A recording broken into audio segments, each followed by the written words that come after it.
नमस्कार, आप सभी का स्वागत है। मैं हूं राहुल। आप देख रहे हैं पीएम ई विद्या चैनल्स और एनसीईआरटी का ऑफिशियल यूट्यूब चैनल। हम लेकर हाजिर हैं आज के दिन अपनी एक विशेष पेशकश। जैसा कि हम सभी जानते हैं, हम मना रहे हैं आज़ादी का अमृत महोत्सव और आज भगवान बिरसा मुंडा की जयंती है और जो हमें जो मनाने के लिए एक अवसर दिया गया है वो है जनजातीय गौरव दिवस।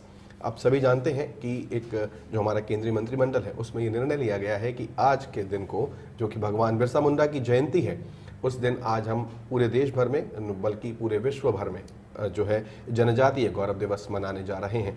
एक ऐसा नाम जो एक ऐसे नायक थे जिन्होंने भारत का जो आज प्रांत है झारखंड, उसमें अपने क्रांतिकारी चिंतन से 19वीं शताब्दी के उत्तरार्ध में आदिवासी समाज की दिशा और दशा दोनों को ही बदल दिया और जो नवीन सामाजिक और राजनीतिक जो युग का सूत्रपात किया वो हम सब के सामने है। आज ही के दिन 1875 को उनका जन्म हुआ था, तो आज हम उनकी इस विशेष दिन को यहाँ पर मना रहे हैं। आप सब हमारे साथ इस जनजातीय गौरव दिवस में जुड़ेंगे। आप हमारे जो आज हमारे साथ एक गेस्ट मौजूद हैं जिनसे आप बातचीत भी कर सकते हैं। कोई जिज्ञासा यदि आपके मन में है तो ज़रूर पूछिए। आप हमें डायल करेंगे, फ़ोन नंबर हमारा 8800440559 और चैनल 8, 9 और 10 पर हमारी ये प्रस्तुति इस वक्त आप देख सकते हैं और एनसीईआरटी के ऑफिशियल यूट्यूब चैनल पर भी। आप यूट्यूब पर भी कोई अपना प्रश्न यदि है तो उसे भेज सकते हैं, मैं ज़रूर उसे शामिल करूंगा। मैं आप सबके साथ स्वागत करूंगा श्री विवेकानंद नर्तम जी का। आप असिस्टेंट प्रोफेसर हैं, नमस्कार। जो है पॉलिटिकल साइंस इनका विषय है, श्यामलाल कॉलेज दिल्ली यूनिवर्सिटी में। सर नमस्कार, बहुत बहुत स्वागत है आपका। आप centre for democracy, pluralism and human rights के महासचिव पद पर मानद रूप में भी अपनी सेवाएं दे रहे हैं। आपका एक बार पुनः स्वागत और धन्यवाद। जनजातीय गौरव दिवस की आज हम बात कर रहे हैं और बिरसा मुंडा एक ऐसा नाम जिन्होंने तमाम सारे लोगों को न सिर्फ राह दिखाई, उनका बहुत उत्थान किया और उनके लिए न जाने कितने उन्होंने त्याग किए और जाहिर सी बात है उनका जीवन कष्टों से भरा रहा होगा। उस समय जो सुविधाएं रही होंगी, आज की हम इस दौर से यदि उसकी तुलना करें तो बहुत ही मुझे लग रहा है जस्टिस नहीं कर पाएंगे। तो आप कैसे शुरू करेंगे? आज आपको हमारे जो कक्षा 8वीं, 9वीं और 10वीं के बच्चे हैं उनसे बिरसा मुंडा जी का परिचय करवाना है और मनाना है हमको जनजातीय गौरव दिवस। धन्यवाद। सर्वप्रथम सभी बच्चों को और श्रोताओं को जनजातीय गौरव दिवस की मैं शुभकामनाएं देता हूं।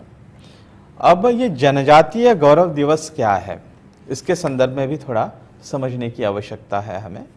तो जनजातीय गौरव दिवस 10 नवंबर जो 10 नवंबर को, पिछले इस तारीख को 10 नवंबर को भारत सरकार ने घोषित किया कि जनजातीय गौरव दिवस जो है मनाया जाएगा। ठीक है, अब जरा स्लाइड्स आप लेकर आइएगा। हाँ, तो जनजातीय गौरव दिवस, और ये तय किया गया कि 15 नवंबर से लेकर के 22 नवंबर के बीच में ये जो पूरा सप्ताह भर में जनजातीय गौरव दिवस के रूप में मनाया जाएगा और भारतीय लोगों को जनजाति समाज की समृद्ध परंपराएं, उनकी सभ्यता और स्वाधीनता संग्राम जो भारत का रहा है उसमें उनका जो अतुलनीय योगदान है उसको याद किया जाएगा। तो ये सारी चीज़ों को लेकर के 10 नवंबर को ये घोषणा हुई थी, जैसे मैंने आप लोगों को अभी कहा था। अब इस घोषणा के तहत जैसे मैंने अभी कहा कि 15 नवंबर से लेकर के 22 नवंबर के बीच में पूरे सप्ताह भर में कार्यक्रम चलेंगे और इसमें जनजाति की परंपराएं, उपलब्धियां और उनका गौरवशाली इतिहास जो है उसको सबको याद दिलाया जाएगा। इस संदर्भ में प्रधानमंत्री ने ट्वीट भी किया था। उन्होंने कहा कि देश के लाखों करोड़ लोगों के दिलों में बसने वाले भगवान बिरसा मुंडा के जीवन से हमें आज भी साहस, शौर्य और सेवा की सीख मिलती है। मुझे खुशी है कि केंद्रीय मंत्रिमंडल ने 15 नवंबर को उनकी जयंती को जनजातीय गौरव दिवस के रूप में मनाने का निर्णय लिया है। अब ये केंद्रीय, आप यहाँ पर देख रहे हैं राइट साइड में, ये तो ट्वीट थी उनकी, और राइट साइड में आप यहाँ पर देखेंगे कि जो सरकार का निर्णय है उसके संदर्भ में बातें लिखी गई है। अब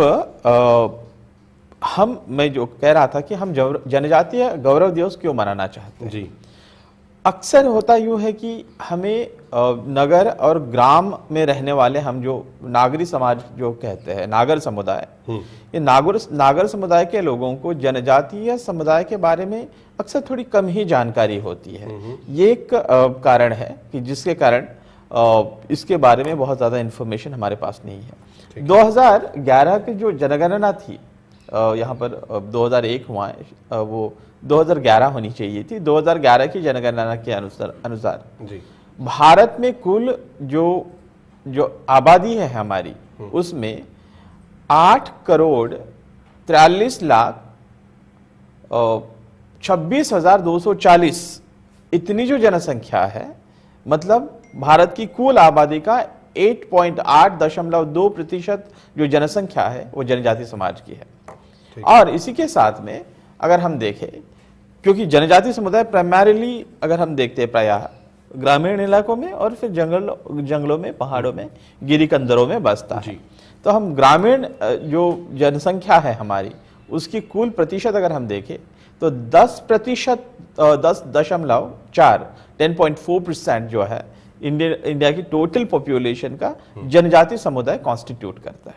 ठीक है। अब इसी के साथ में हमें यह भी समझने की आवश्यकता है कि भारत के जो स्वाधीनता संग्राम हुए हैं, उसमें हमने जनजातीय विद्रोह करके इतिहास में बच्चों को अक्सर पढ़ाया जाता है, लेकिन वो छोटे बिट्स एंड पीसेस में, छोटे छोटे इसमें पढ़ाया जाता है। इसलिए अगर हम देखें तो उसमें संथाल, तमार, कोल, भिल, खासी, मिजो, तो हम कह सकते हैं कि पूर्व से लेकर पश्चिम तक और उत्तर से लेकर दक्षिण तक जहां जहां भारतीय समाज रहा है और जहां जहां जनजाति समाज रहा है, उन सभी जगह पर ब्रिटिश राज के खिलाफ, उनके दमन और शोषणकारी नीतियों के खिलाफ और उन पर जो भी सांस्कृतिक आघात भी हो रहे थे, उन सभी के खिलाफ एक प्रकार का विद्रोह हम नहीं कहेंगे, विद्रोह तो अपनी सरकार के खिलाफ। वैसे भी ब्रिटिश सरकार अपनी सरकार नहीं थी, वो उनके विरुद्ध में अपने स्वत्व को बचाने के लिए, अपने अस्तित्व को बचाने के लिए और ब्रिटिशों को भारत से खदेड़ने के लिए सारे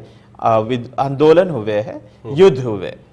तो इन जनजाति समुदाय जो थे, उन्होंने जो भी क्रांतिकारी आंदोलन किए और जो संघर्ष किए, तो उनके साहस और सर्वोच्च बलिदान जो है, उसको एक भारत का जो नागर आंदोलन हुए थे, जो हम इंडियन नेशनल कांग्रेस उस समय की जो थी, भारतीय राष्ट्रीय कांग्रेस, उनके माध्यम से और अन्य माध्यम से जो भी आंदोलन हो रहे थे, जो भी उठाव हो रहे थे, यहाँ पर विद्रोह हो रहे थे, वो उसको प्रेरणा ही देते हुए दिखाई देते हैं वे लोग। ठीक है। और इसलिए ब्रिटिश औपनिवेशिक शासन जो रहा है, उसके खिलाफ विभिन्न क्षेत्रों में जनजातीय समुदायों ने अनेक प्रकार के आंदोलन किए और इन आंदोलनों को जो नगर और ग्रामों में जो आंदोलन चल रहे थे, उन आंदोलनों से भी जोड़ा गया। इसीलिए परंतु भारत की अधिकांश जनता जो है, अगर जैसे मैंने कहा कि उसको हम कहीं टुकड़ों में, कहीं ना कहीं हमारे इतिहास के पन्नों में हमको दिखाई देते हैं। प्रायः हमको बहुत बड़ा स्पेस जो है जनजातीय आंदोलनों को, उनके जो भी विद्रोह हुए हैं, उनको स्थान नहीं दिया जाता है। और ये कहा जा सकता है कि भारत में अक्सर उनके बारे में जो भारत के लोग हैं, उनको बहुत ज्यादा पता नहीं है। ठीक है। अब इन सब चीजों को ध्यान में रखते हुए प्रधानमंत्री नरेंद्र मोदी ने 2016 में उन्होंने स्वतंत्रता दिवस के प्राचीर से भाषण करते हुए उन्होंने कहा था कि पूरे भारत भर में, पूरब से लेकर पश्चिम तक और उत्तर से लेकर दक्षिण तक 10 जनजाति संग्रहालय बनाए जाएंगे और उन संग्रहालयों में जो विविध जनजाति समुदाय थे, उनके जो नायक थे, उन नायकों के साहस, शौर्य और बलिदान को उजागर कर दिया जाएगा।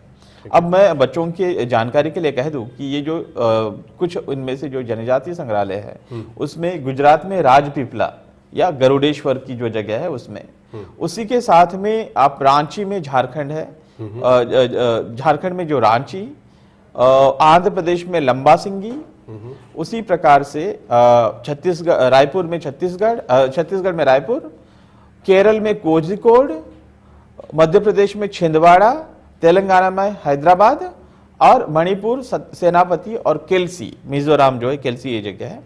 इस प्रकार के जगह पे अभी कार्य शुरू हुआ है और सरकार ने ये भी कहा गया है कि मतलब अक्सर जो भी न्यूज़ रिपोर्ट्स आई है उससे सरकार ने ये घोषणा भी की है कि 2022 तक इन संग्रहालयों का जो कार्य है बनाने का वो पूरा हो जाएगा।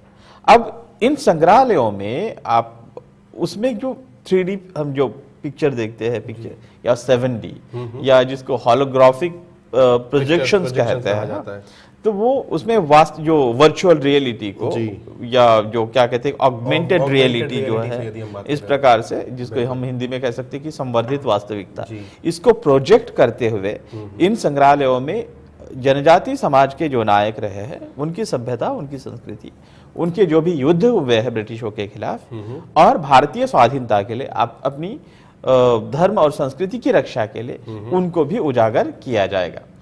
अब इसी कड़ी का जो हिस्सा है ये भारतीय जनजातीय गौरव दिवस। मैं जो कह रहा था कि भारतीय जनजातीय गौरव दिवस क्यों, तो ये इस जो कड़ी है कि भारतीय सभ्यता, जनजातीय सभ्यता, जनजातीय आंदोलन, जनजातीय नायकों का साहस, शौर्य और भारत में जो भी भारतीय स्वाधीनता संग्राम में उनका जो योगदान रहा है उसको उजागर करना।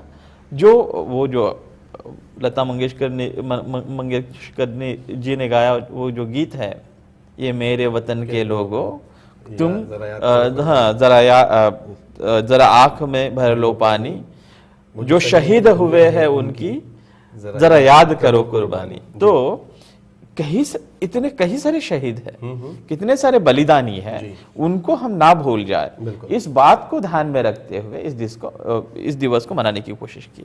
अब इसमें देखिए कि आज का दिवस 15 नवंबर, आज ही के दिन, जैसे आपने परिचयात्मक जो आपने एक विवरण दिया था बच्चों के लिए, उसमें आपने कहा था कि 15 नवंबर 1875 में भगवान बिरसा मुंडा का जन्म भी हुआ था।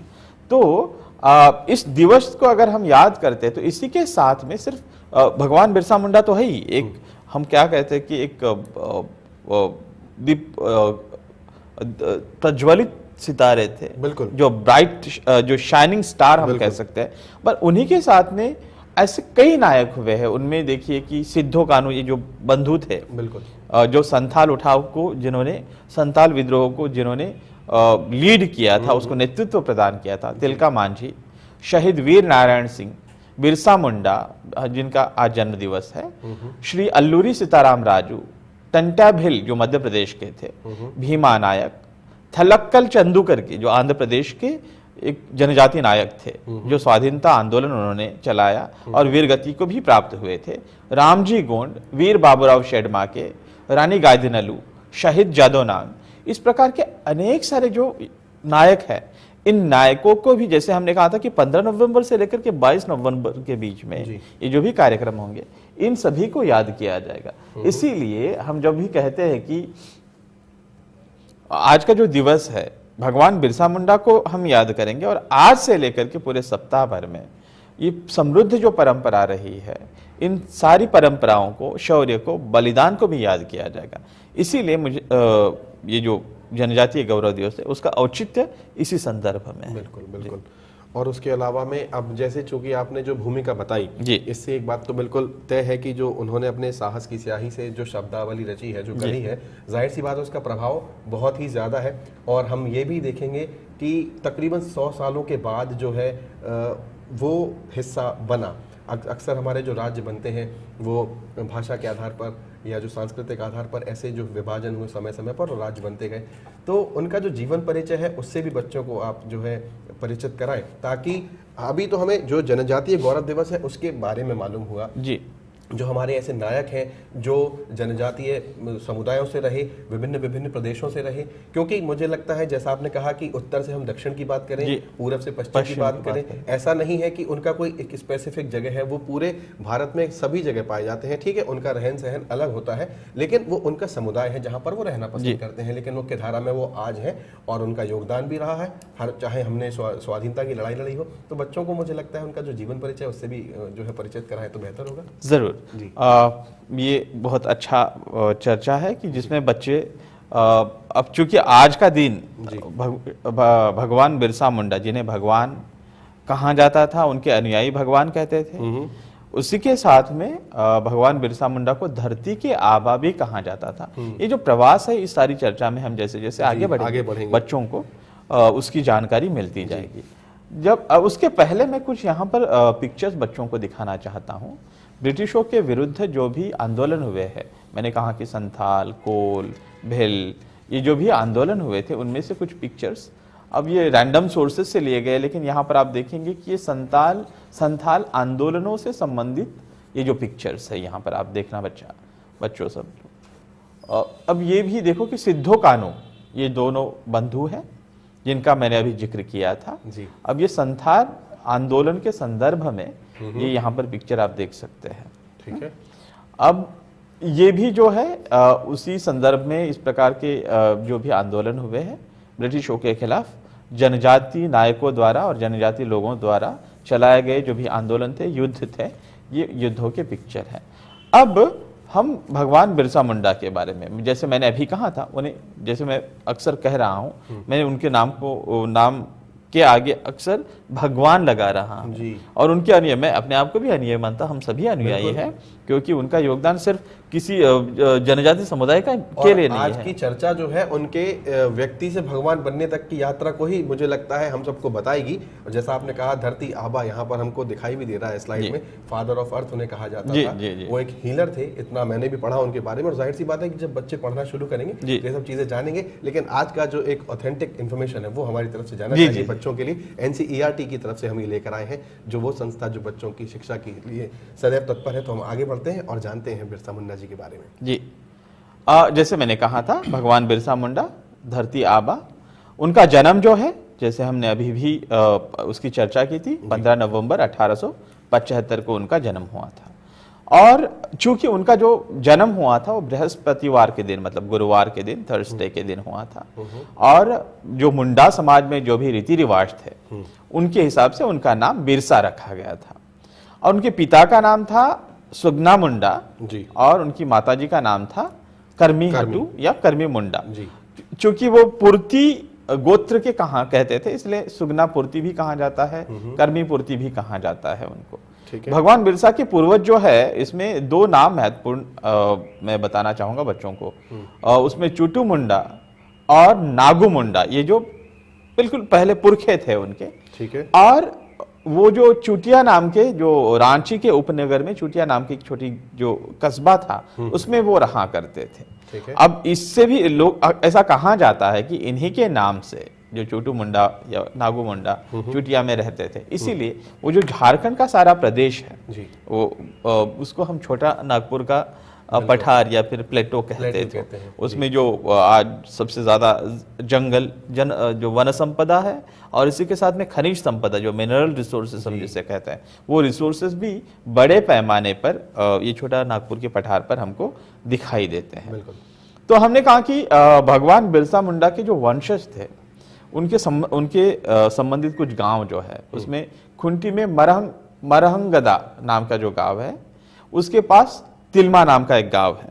ठीक है। वो जैसे अब शुरुआत में जो वो जिस गांव में रहते थे, तिलमा में वो रहने लगे, लेकिन जैसे जैसे इनका वंश बढ़ने लगा, इनकी संख्या बढ़ने लगी, तो वे आगे को जाते गए। उस समय भी वैसा था कि जो जनजाति समुदाय के लोग प्रायः जो है शिफ्टिंग एग्रीकल्चर, जिसको झूम खेती का जो प्रकार कहा जाता था, कि एक जगह उन्होंने खेती की, अगर वो उपजाऊ ना रही तो वो 1-2 साल के बाद वो दूसरी जगह पे जमीन करने, तो एक जो कहते हैं कि उसको शिफ्टिंग एग्रीकल्चर जिसे हिंदी में कहते हैं, झूम एग्रीकल्चर, जो एक जगह से दूसरे जगह तक वो खेती करते थे। मैं खुद भी जो चूंकि गढ़चिरौली नाम का जो जिला है महाराष्ट्र का, वहां से आता हूँ और जनजाति सभ्यता और संस्कृति में पला बड़ा हूँ, तो इस प्रकार की चीजें मैंने खुद भी अनुभव की है और मैं उसका पार्ट भी रहा हूँ। इसलिए मैं जब बच्चों से जब बात कर रहा हूँ तो मुझे लगता है कि मैं अपनी भी एक प्रकार की जो दास्तां है मैं बच्चों के सामने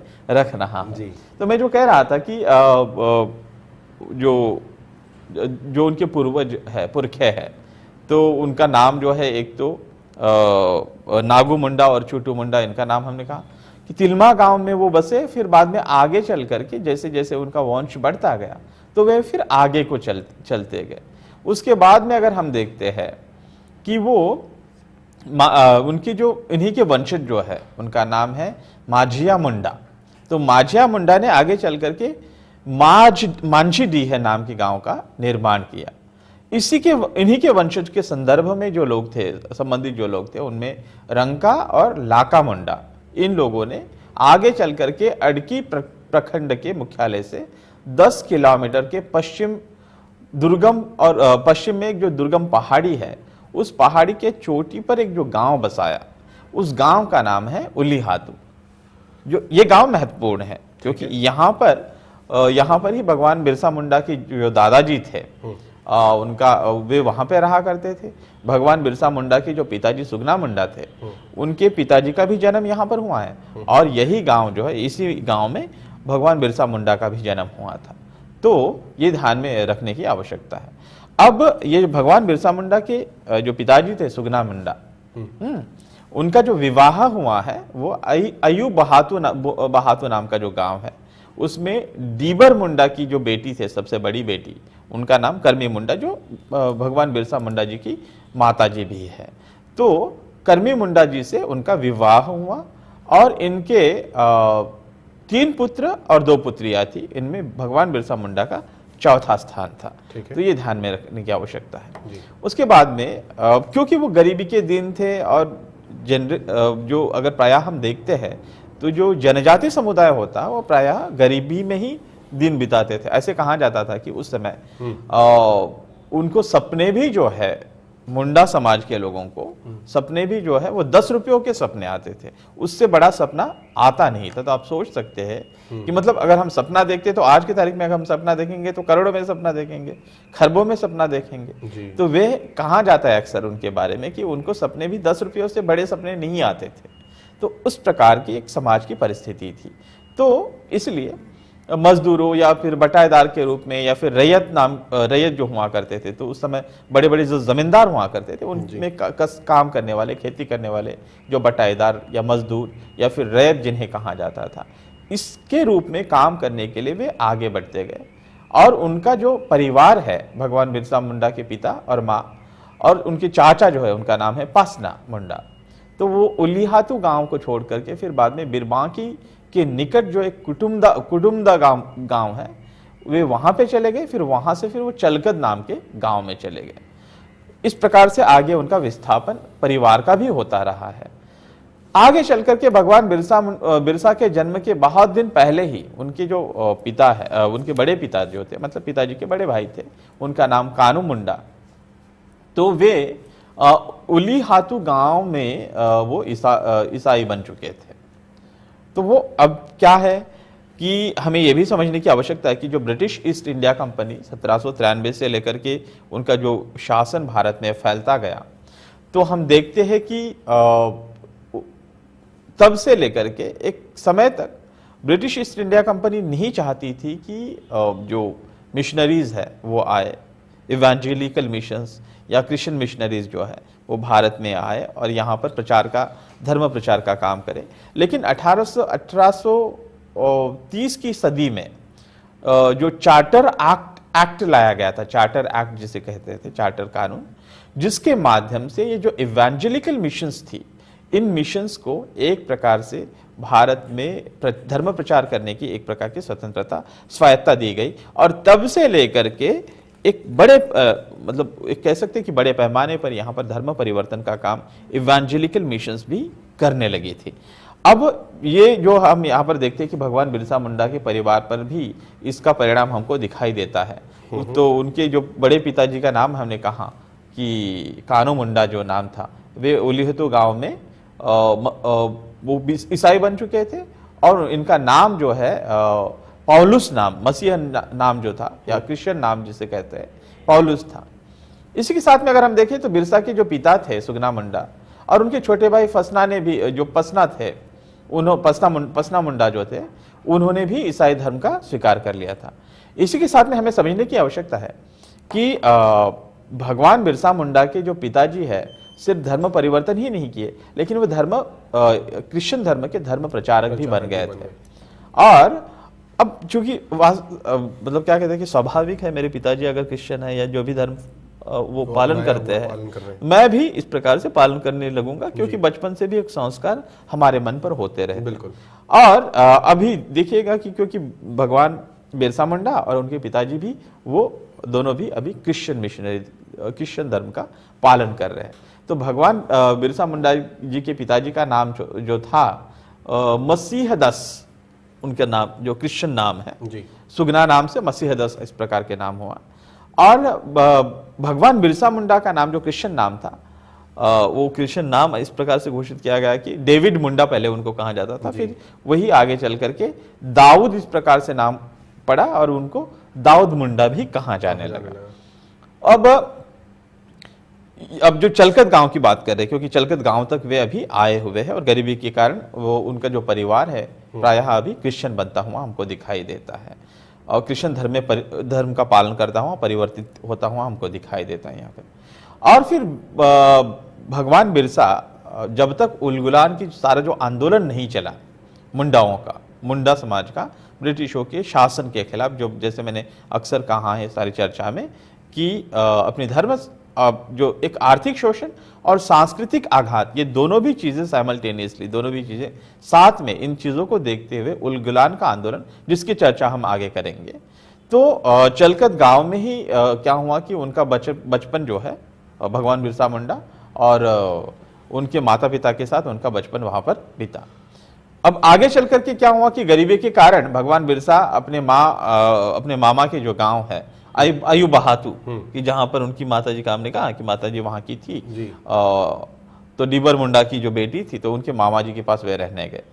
फिर बाद में अयु बहातू से ही वहां पर जयपाल नाग नाम के एक व्यक्ति हुआ करते थे, तो वो एक स्कूल संचालित करते थे, उनसे उनका परिचय हुआ और स्कूल में उनका दाखिला हुआ। अब आगे चल करके क्या हुआ, क्योंकि उनकी मौसी जो है, उनकी मौसी के वो बड़े प्यारे थे, तो उनका विवाह होने के बाद उन खटंगा नाम के गांव में उनका विवाह हुआ, तो वे भी आगे खटंगा, ये सारे जो गांव में बता रहा हूं बच्चों, ये सारे गांव झारखंड में है। तो खटंगा गांव वे चले गए, वहां पे कुछ समय वे रहे वहां पे। फिर बाद में वहां से आगे की पढ़ाई के लिए जो जर्मन मिशनरी स्कूल हुआ करता था, उस मिशनरी स्कूल में वे आगे चले गए। 1886 से लेकर के यहाँ पर 1890 तक ये जो चाईबासा नाम का गांव है, चाईबासा में आज भी है चाईबासा जो जिला है, अभी जिला का स्थान है, वहां पे उनकी जो आगे की पढ़ाई के लिए वे वहां पर चले गए। अब यहाँ पे देखिएगा कि उनके थोड़े से वो बढ़ भी रहे हैं, वो युवावस्था की ओर जा रहे हैं और उनमें एक प्रकार की सोच का भी विकास हो रहा है।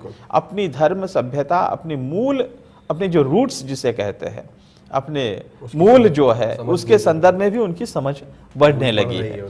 अभी इसी जब वो चाईबासा में पढ़ रहे थे, वहां पर एक ये जो जर्मन मिशनरी स्कूल हुआ करता था, वहां पर डॉक्टर नोट्रेट नाम के एक ईसाई मिशनरी थे, जो प्रचारक थे। वे जो ईश्वर के राज्य का सिद्धांत, मैं थोड़ा सा, क्योंकि मैं पॉलिटिकल साइंस का भी प्रोफेसर हूं, जैसे मेरे परिचय में आपने भी कहा है, तो ये जो ईश्वर के राज्य का सिद्धांत, ये क्या कहता है कि जो राज्य जो होता है, राज्य को चलाने वाला राजा जो होता है, वो ईश्वरीय होता है, ईश्वर का प्रदत्त है, इसलिए उसको बदला नहीं जा सकता है। राजा ईश्वर का, जो डिवाइन थ्योरी ऑफ किंग ऐसा कहा जाए, राजा ईश्वर का प्रतिनिधि है जो पृथ्वी पर है, इसलिए राजा की शक्तियां अपार है, उसको कोई तोड़ नहीं सकता।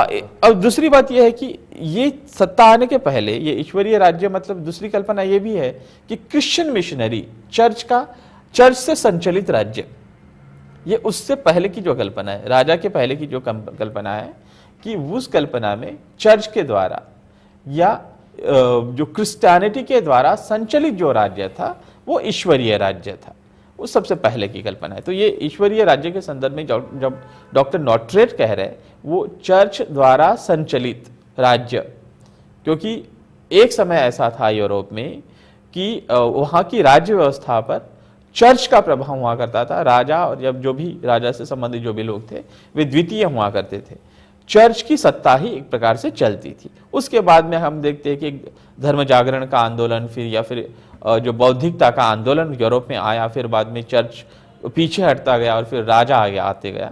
लेकिन ईश्वरीय सिद्धांत के बारे में अगर हम कहें, ये आपको समझने की आवश्यकता है कि चर्च द्वारा संचालित राज्य। तो डॉक्टर नोट्रेट जो कह रहे थे, वो ईश्वरीय राज्य के संदर्भ में कहते कहते ये भी कह गए कि अगर जनजाति समुदाय, जो हम ये सब झारखंड के परिप्रेक्ष्य में ये सारी बातें हम रख रहे हैं, अगर जनजाति समुदाय अब क्रिश्चियन मिशनरी धर्म का पालन करते रहेगा और क्रिश्चियन धर्म के साथ जुड़े रहेगा, तब जाकर उनकी छीनी हुई जो जमीनें हैं उनको वापस दी जाएगी। अब इस प्रकार की जो बात सुनकर भगवान बिरसा मुंडा नाराज हो गए। उनके मन पर एक प्रकार से आघात हो गया कि ये इसीलिए, मतलब जो धर्म का प्रचार है वो एक फोर्स और एक इंड्यूसमेंट, प्रलोभन और बल, ये दोनों भी चीजों का एक प्रकार से उपयोग करते हुए हम पर जो क्रिश्चियन मिशनरीज है अपना धर्म लाद रहे हैं, हमारी धर्म, हमारी सभ्यता, हमारी संस्कृति से हमें दूर कर रहे हैं। ये इस प्रकार के भाव जो है भगवान बिरसा मुंडा के मन में अभी घर करने लगे थे। इसलिए इसी के परिणाम स्वरूप भगवान बिरसा ने 1990 में चाईबासा छोड़ दिया। उसके तुरंत बाद ही उन्होंने जर्मन ईसाई मिशनरी स्कूल की जो स्कूल तो छोड़ ही दिया, क्योंकि वे जो नॉटरेट के खिलाफ भी बोलने लगे, चर्च के खिलाफ भी बोलने लगे। वो ये भी कहने लगे कि साहब साहब एक टोपी। मतलब क्या हुआ कि साहब एक, जहां पर दो साहब आ रहे हैं, साहब साहब एक टोपी, तो एक भगवान मतलब ब्रिटिश और दूसरे जो है क्रिश्चियन मिशनरीज जो गोरे लोग हैं, तो साहब साहब एक टोपी, दोनों भी सरीके हैं, दोनों भी समान है, उनमें कोई अंतर नहीं, वो हमारा ही शोषण करने वाले हैं, ऐसा उन्होंने कहना शुरू कर दिया। क्योंकि ये सब बातें उन्होंने कहना शुरू कर दी तो इसलिए उनको स्कूल से हटाया गया और उन्होंने चाईबासा भी छोड़ दिया। इसके बाद में कुछ समय के लिए वो रोमन कैथोलिक जो स्कूल है, उसकी रोमन कैथोलिक जो धर्म है उस धर्म का उन्होंने पालन किया, लेकिन उससे भी उनका मन उब गया, उसमें भी उनका मन नहीं लगा, तो वे भी उन्होंने उसको छोड़ दिया। और वे फिर बाद में आगे चलकर उनका जो परिचय होता है वो आनंद पांडे नाम के व्यक्ति थे। वो एक जमींदार के यहाँ पर मुंशी थे और वैष्णव धर्म का वो पालन करते थे। उनके साथ उनका परिचय हुआ, तो उनके साथ, इसी के साथ में चैतन्य महाप्रभु की जो शिक्षा रही है उस शिक्षा का भी परिचय इन दिनों में उनका हुआ।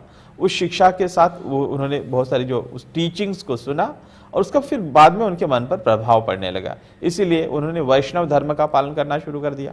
इसी के साथ में रामायण और महाभारत की कथाएं जो है वो भी उन्होंने सुनना शुरू कर दिया। तो अब इन्हीं दिनों में आनंद पांडे जो है उनके साथ फिर वो कुछ गांव में भी, जो चाईबासा के आसपास के जो गांव थे, तो वो गौड़बेटा हुआ, बमनी हुआ, पाटपुर हुआ आदि गांव में वो भ्रमण करने लगे। अब मैंने कहा था कि भक्ति संप्रदाय के जो चैतन्य महाप्रभु है उनके साथ भी उनकी शिक्षा का भी उनके मन पर प्रभाव हुआ। अब इसी के साथ में ब्रिटिश राज के दमन और शोषण उस तंत्र के खिलाफ भी उन्होंने आवाज उठाना उन्होंने शुरू कर दिया, उलगुलान करना शुरू कर दिया। तो उलगुलान क्या है? तो उलगुलान एक महान क्रांति है। उलगुलान यह क्रांति है कि जिसके माध्यम से वे अपनी धर्म, अपनी सभ्यता, अपनी संस्कृति की रक्षा के लिए वो उठ खड़े हुए, अपने अनुयायियों को उन्होंने साथ जोड़ा। इसी के साथ में ब्रिटिश सरकार की जो दमनकारी नीतियां थी, आर्थिक शोषण करने वाली जो नीतियां थी, उनके जल जंगल जमीन से उनको दूर करने वाली जो नीतियां थी, उनके खिलाफ जो लड़ाई है उसे हम उन्होंने जो बुरसा क्या कहते कि मुंडा जो भाषा है उस भाषा में उसको उलगुलान यह नाम दिया। अब मैं बच्चों को एक महत्वपूर्ण बात कहना चाहूँगा कि क्योंकि मैं यहाँ पर चूँकि हम जो भारत में रहते हैं, हम धर्मनिरपेक्ष या पंथ निरपेक्ष राष्ट्र है। हमारा संविधान हमें हमारे धर्म का पालन करने के अधिकार देता है, इसलिए किसी भी धर्म के खिलाफ या पक्ष में नहीं बात कर रहे हैं। हम ये बात कर रहे हैं कि उस ऐतिहासिक पृष्ठभूमि क्या है इस सारे आंदोलन की, किस बातों के आधार पर उनके मन में इस प्रकार का भाव का निर्माण हुआ। अब इस संदर्भ में एक मैं आपको एक रेफरेंस भी दे दूंगा कि जो केन्या के पहले प्रेसिडेंट थे जी, उनका नाम है जोमो केन्याटा। उन्होंने, उनकी जो किताब है सफरिंग विदाउट बिटरनेस, इस किताब में उन्होंने जो कहा है कि केन्या में उनकी धर्म था, उनकी सभ्यता थी, उनकी संस्कृति थी, लेकिन वहां पे जैसे जैसे औपनिवेशिकता बढ़ती गई और ये यूरोप या फिर क्रिश्चियन धर्म के पालन करने वाले जो इवेंजेलिकल मिशंस के जो मिशनरीज थे वे चले गए, तो वे कहते हैं, इंग्लिश में आप बच्चों को मैं पढ़ के बताऊं, when the missionaries arrived the Africas had the land and the missionaries had the Bible. The Africans had the land and the missionaries had the Bible. They taught us how to pray with our eyes closed. When we opened them, they had the land and we had the Bible. ये जो उनकी suffering without bitterness, ये जो उनकी किताब है जी, उसमें Jomo Kenyatta ने ये बात कही है, जो केन्या के पहले प्रेसिडेंट रहे। इसका हम इसको इस प्रकार से हम समझ सकते हैं बच्चों कि वे कह रहे हैं कि जब ये जो मिशनरीज वे वहां पे आए, मिशनरीज केन्या में जब आए, तो उन्होंने कहा कि हमारे पास जमीन थी और उनके पास बाइबल थी, और उन्होंने हमें हमारी आंखें मूंद कर प्रार्थना करने को सिखाया, क्योंकि प्रार्थना करनी तो अच्छी बात है और जनजातीय समुदाय के लोग वैसे भी इनोसेंट होते हैं, निष्पाप होते हैं। उन्होंने प्रार्थना करनी शुरू कर दी, आंखें बंद कर ली, और उन्होंने कहा कि हमने जब आंखें खोल दी तो उनके पास हमारी जमीन थी और हमारे पास उनकी बाइबल थी। इस प्रकार से ये भी एक शोषण होता रहा है। अब दूसरी एक बात जो मैं आप लोगों को बता दूं, एक सिद्धांत है व्हाइट मैन्स बर्डन। इसका हिंदी में हम इसका अनुवाद कर सकते हैं कि श्वेत व्यक्ति का भार। मतलब क्या हुआ कि जो यूरोप के जो गोरे लोग हैं, इनका ये मानना था कि यूरोप के अलावा अन्य जगह पे बसने वाले यूरोप के गोरे लोग, प्रायः क्रिश्चियनिटी को पालन करने वाले लोग जो है, जो गोरे लोग हैं, ये सभ्य है, और बाकी अन्य द्वीपों में, अन्य जगहों पे, अन्य प्रदेशों में रहने वाले जो लोग जो क्रिश्चियनिटी का पालन नहीं करते, वो जो गोरे नहीं है, वो असभ्य है, वो जंगली है, वो बर्बर अवस्था में रहते हैं। इसलिए उनको सभ्य बनाना, उनको ज्ञान का परिचय कराना और जंगली और बर्बर अवस्था से बाहर निकालने का जो जिम्मेदारी है वो है कि जो गोरे लोग हैं उन पर है। इसलिए उन्होंने कहा कि श्वेत लोगों के ऊपर रहने वाला भार, द व्हाइट मैन्स बर्डन, उसको इंग्लिश में उन्होंने कहा। आप बच्चों ने रुडियार्ड किपलिंग नाम के बहुत फेमस पोएट है, उनकी कविता ये आपने अक्सर पढ़ी होंगी, लेकिन उनका ये भी एक पक्ष है कि उनकी जो कविता उन्होंने लिखी है, उस कविता का नाम है द व्हाइट मैन्स बर्डन। उसमें उन्होंने कहा था कि अमेरिका के जो गोरे लोग हैं फिलीपींस के लोगों पर फिलीपींस पर कब्जा करे और अपना शासन जो है उन पर थोपे। इस प्रकार की चीजें भी उन्होंने कही। तो ये व्हाइट मैन बर्डन के नाम से आपने देखा कि जो ये इंपेरियलिस्ट उनकी पॉलिसीज रही है, औपनिवेशिक उनकी जो भी नीति आ रही, उसके माध्यम से वो अफ्रीका में चले गए, वो लैटिन अमेरिका, जिसको हम आज जो ब्राजील, अर्जेंटीना, इस प्रकार के जो प्रदेश है, और भारत में भी हमने, बच्चों को पता होगा कि भारत में ब्रिटिश ईस्ट इंडिया कंपनी, जो ब्रिटिश लोग थे, डच, नेदरलैंड, पोर्चुगीज, ये सभी लोग गोवा पे पोर्चुगीज लोगों का राज था, और जो पांडिचेरी है उसमें फ्रेंच लोगों का राज था। तो इस प्रकार से इन्होंने व्हाइट मैन बर्डन के सिद्धांत के आधार पर लोगों को सभ्य बनाने के नाम पर वे अनेक प्रदेशों में गए, वहां के लोगों को गुलाम बनाया, उनको उनकी सभ्यता और संस्कृति से दूर किया और अपना जो शासन है उन पर थोपा। ये भी एक हम जो है बात हम देखते हैं। तो इसलिए ये व्हाइट मैन बर्डन की बात। तो अभी ये इस प्रकार की, अब ये सारी चीजें जो है भगवान बिरसा मुंडा सुन रहे थे, समझ रहे थे, और उनके मन पर एक परिणाम भी हो रहा था। इसी के साथ में जो झारखंड में हुआ कि भारत में अब तक जो है जो जनजातीय समाज हुआ करता था, जनजातीय समाज एक प्रकार से एक स्वायत्त समाज रहा था, और उनके अंदरूनी मामलों में किसी भी हम कहते हैं कि नगरवासी ग्रामवासी कौन आदि है, सब अनादि है, हम सब भारतवासी है, पुरखे सबके खून एक है, नगर ग्राम वनवासी है।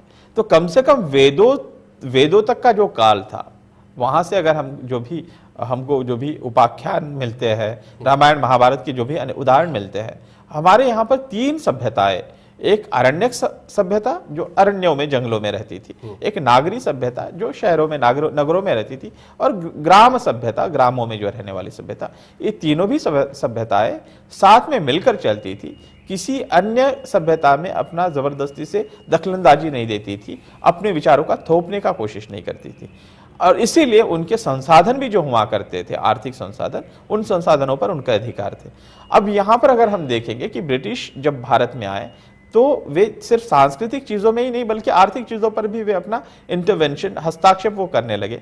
इसी कड़ी में अगर हम देखते हैं कि जो फॉरेस्ट पॉलिसी जो 1894 की जो है, 1894 की जो फॉरेस्ट पॉलिसी, वन नीति, इसी के साथ में जमीन अधिग्रहण कानून और इस प्रकार के जो कानून लाए गए, और जो मिशनरियों द्वारा, मैंने अभी पहले भी कहा था आप लोगों को कि जो चार्टर एक्ट के माध्यम से धर्म प्रचार का जो एक प्रकार से उनको जो एक यहाँ पर अधिकार मिल गए थे, तो इनके माध्यम से आर्थिक और सामाजिक सांस्कृतिक दोनों भी शोषण होने लगे।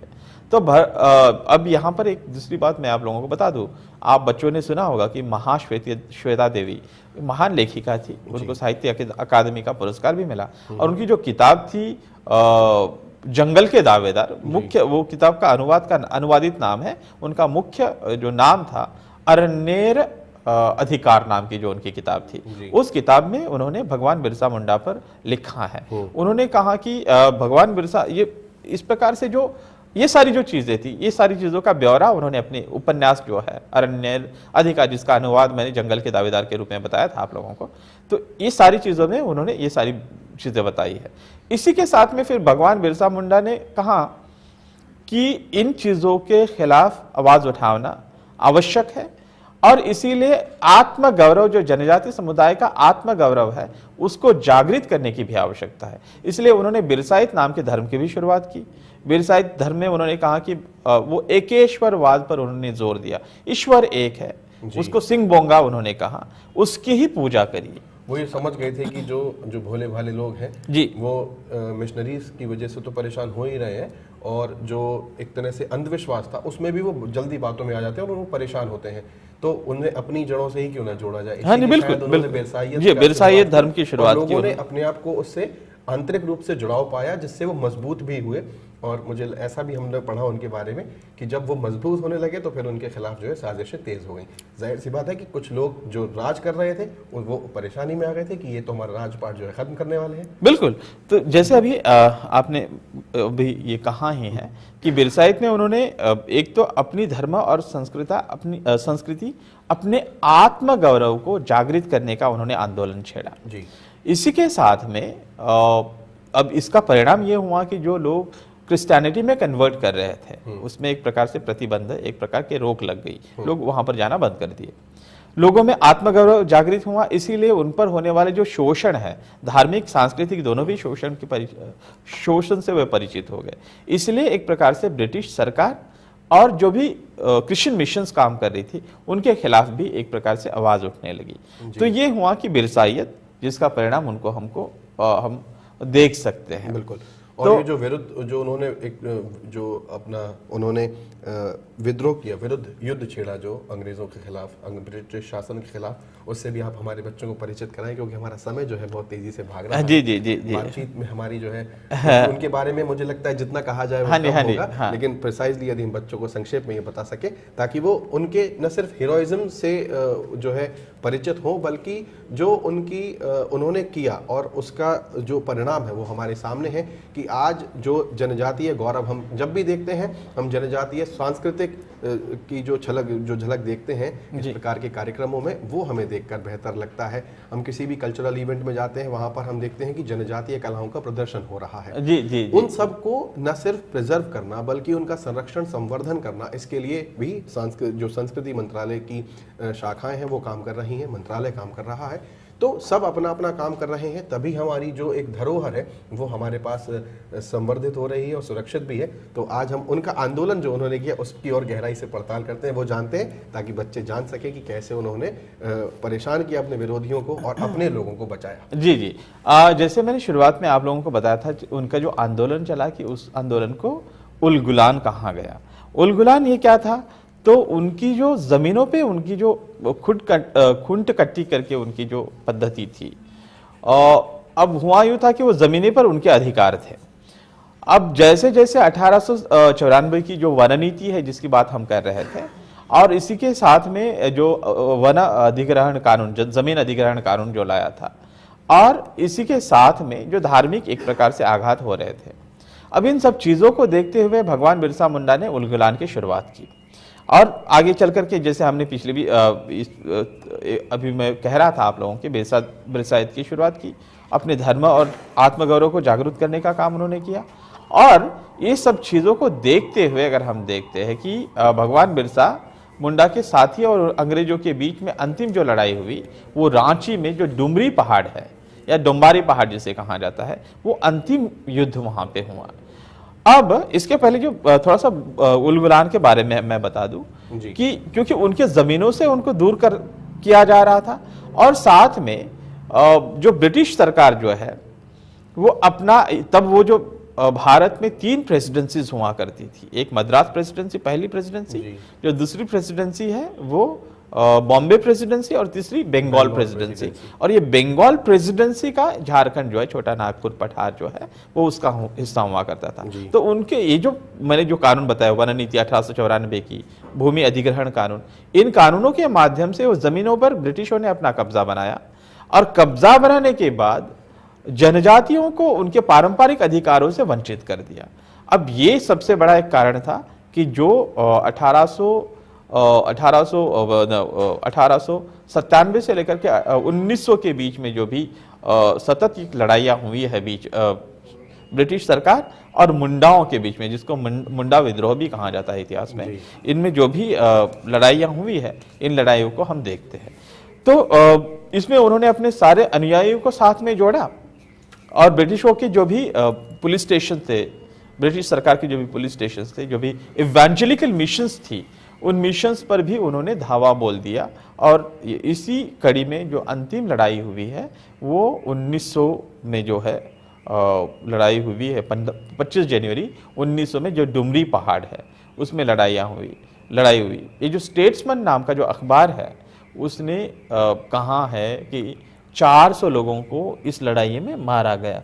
ये तो हुआ ऑफिशियल आंकड़ा। आज भी हम देखते हैं कि इस प्रकार के जो कई हजार लोग मारे गए। इसलिए भी कहा जाता है कि इतिहास में हम जालियनवाला बाग हत्याकांड के बारे में तो जानते हैं, लेकिन ये जो हत्याकांड जो हुआ, ये जो बर्बरता हुई, ये बहुत ज्यादा बर्बर हुआ, बहुत ज्यादा क्रूर हुआ, और उससे भी बड़ी घटना है। और आज के दिन बच्चों इस चीजों को भी हमें याद रखने की आवश्यकता है। और उन्होंने जो अपनी गुरिल्ला आर्मी तैयार की थी, अंग्रेज उससे बहुत ज़्यादा सत्ते में आ गए थे, उनके मन में भय था। और उन्होंने एक, जैसे हम आपने जैसे जलियांवाला बाग का जिक्र किया, वैसे ही हम कुछ ऐसे स्लोगन्स हैं, ऐसे नारे हैं जिन्हें हम हमेशा याद रखते हैं, जिसमें जय जवान जय किसान और भी तमाम है जो बच्चों को याद रहते हैं। वो वंदे मातरम का नारा लगाते हैं, बहुत अच्छा लगता है जब असेंबली होती है। लेकिन उस वक्त एक ऐसा नारा उन्होंने दिया था जिसकी वजह से अंग्रेज बहुत सख्ते में आ गए थे, और वो कुछ इस तरीके से था कि राज सेतार जाना, महारानी राज टुंडू जाना। उन्होंने ये कहा था, हमारा राज यहाँ पर एस्टेब्लिश होगा, the kingdom of the queen B ended.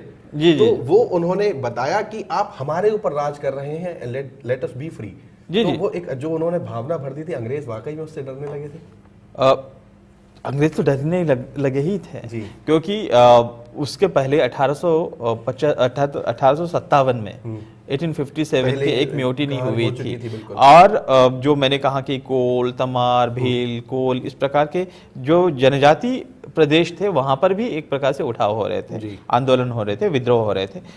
वो तो डर ही रहे थे, जैसे आपने अभी वो नारा कहा। और दूसरा एक वो जो मुंडा भाषा में अबुहु देशम, अबुहु दिशम, अबुहु राजम, ये अबुह राज, इस प्रकार से उन्होंने जो बात कही थी कि हमारे देश में हमारा राज चलेगा, ब्रिटिशों के राज या रानी का राज को हम स्वीकार नहीं करेंगे।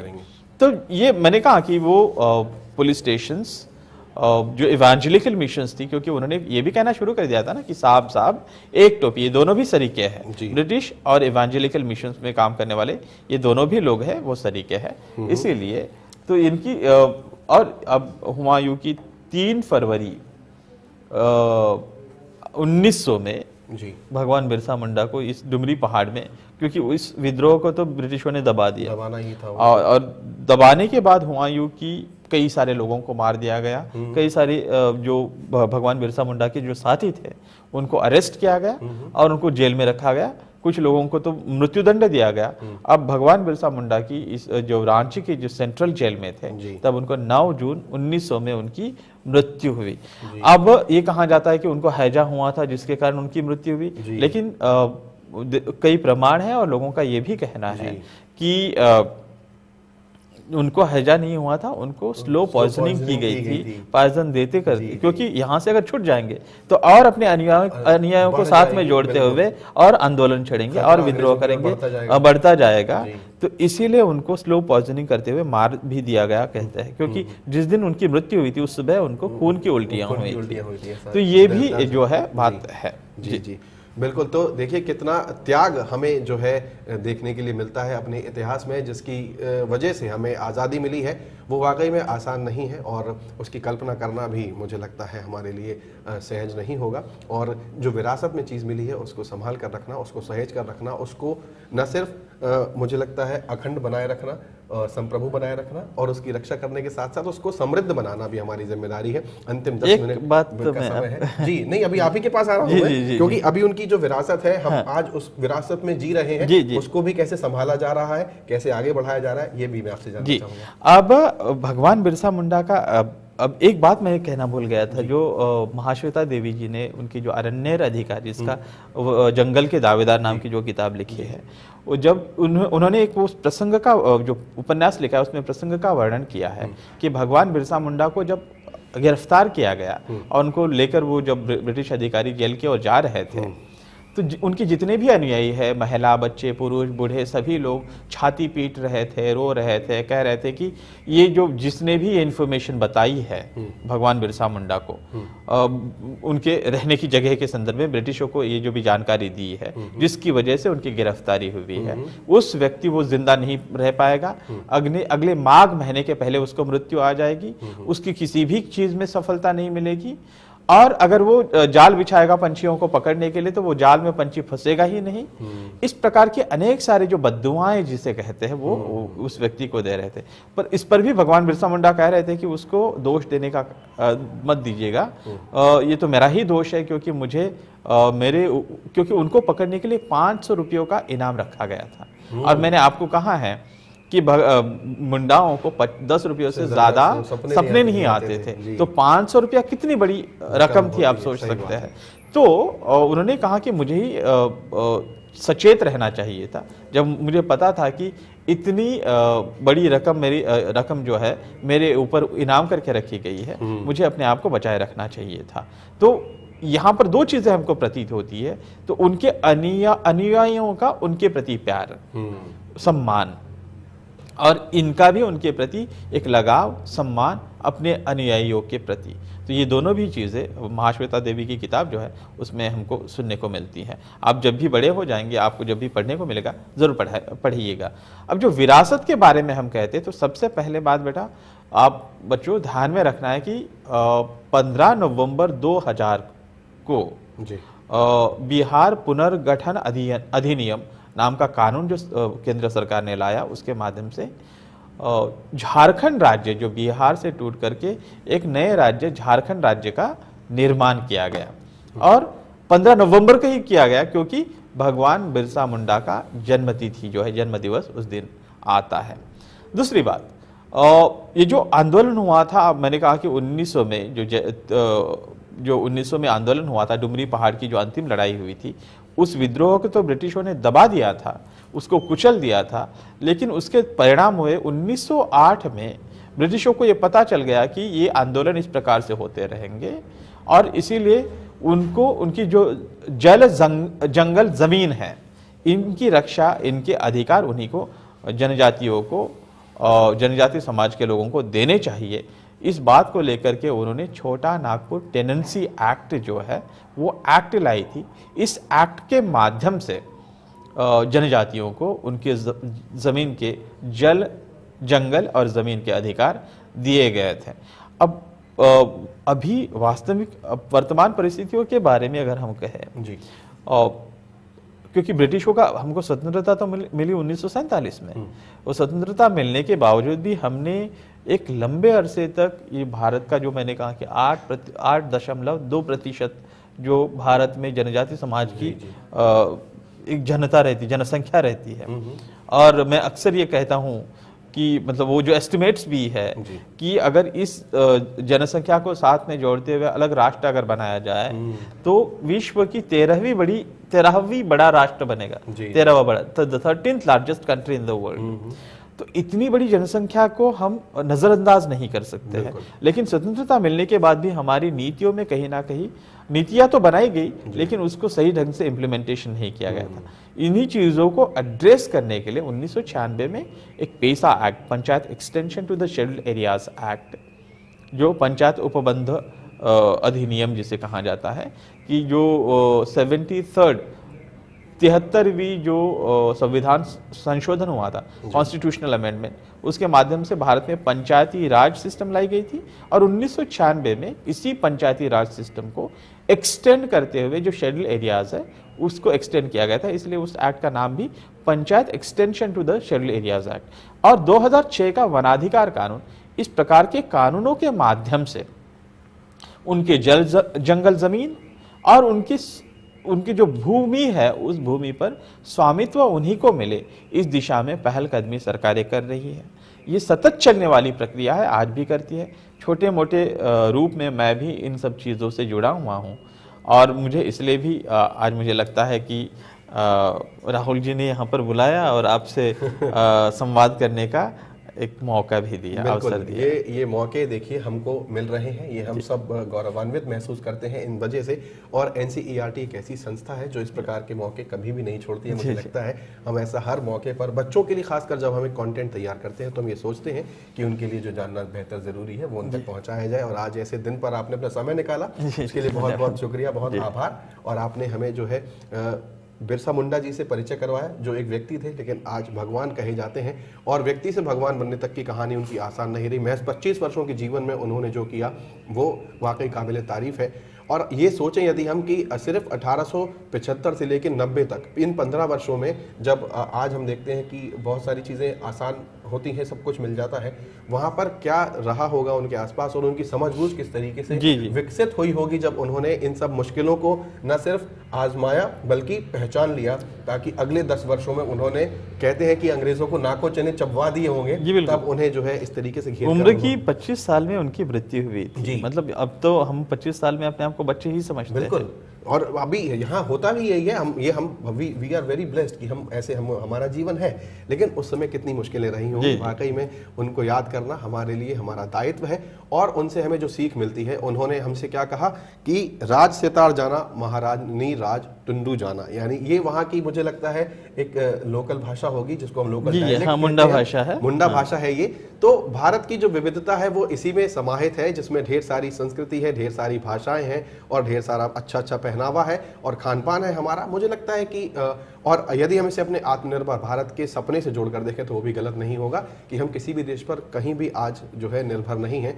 हम खुद अपना सामान बनाएंगे, खुद अपना सामान इस्तेमाल करेंगे। मुझे लगता है ये सब चीज़ें इंटरकनेक्टेड हैं, और इनको सिर्फ देखने भर की देर थी, समझने भर की देर थी। एक मैं आपको लाइन अंत में कह दूं कि जो हमारे भारत में हरिजन गिरिजन वासी वन के नगर ग्राम सब साथ चले, ऊंच नीच का भाव मिटाकर समता के सद्भाव फले, ऊपर दिखते भेद भले हो जैसे वन में फूल खिले, रंग बिरंगी मुस्कानों में जीवन रस पर एक मिले। इसलिए नगरवासी, ग्रामवासी और वनवासी हम सभी भारतवासी हैं, हम सभी भाई हैं। इस भाव को मुझे लगता है कि इस जनजाति गौरव दिवस के उपलक्ष्य में हमें उसको सुदृढ़ करने की आवश्यकता है। जनजातीय गौरव दिवस मनाना असल में वही होगा जब सब भारतवासी एक साथ मिलकर न सिर्फ मनाएंगे बल्कि अपनी समृद्धता को और बढ़ाएंगे। आप यहाँ तक आए, आपने इस कार्यक्रम में समय निकाला, उसके लिए बहुत बहुत शुक्रिया, बहुत धन्यवाद। आप सभी को पुनः एक बार जनजातीय गौरव दिवस की शुभकामनाएं। धन्यवाद। आप सभी को शुभकामनाएं, और आपको भी सर शुभकामनाएं। आप ऐसे प्रचार प्रसार में लगे हुए हैं काम के लिए, हमारी ओर से बहुत बहुत धन्यवाद। हमारा ये कार्यक्रम जनजातीय गौरव दिवस के उपलक्ष्य में आयोजित हमारा ये विशेष कार्यक्रम यही समाप्त होता है। आप जुड़े रहिए प्रधानमंत्री ई विद्या चैनल्स और एनसीईआरटी के ऑफिशियल यूट्यूब चैनल के साथ। नमस्कार।